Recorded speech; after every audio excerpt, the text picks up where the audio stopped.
This is the couch stretch. It's so called because you can do it from your couch at home. All you need is a bench, a couch, a chair, anything that you can put your leg up over.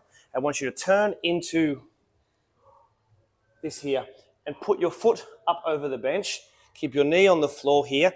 The other leg, position yourself up there to balance. And as you feel comfortable, I want you to tuck your tailbone, sit up nice and straight from there, and you're going to feel a really big stretch all the way down the front of your leg up into your hip. And you would hold this for between 30 and 60 seconds before you change and work the other side.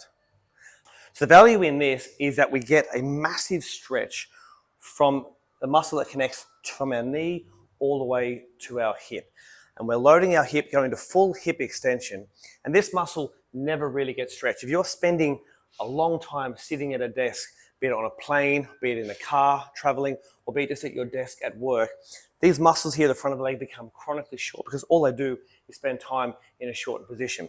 This allows you to get full hip flexion, full extension of that muscle, and then a big stretch all the way down from your hip flexors all the way down to your knee. That's the couch stretch.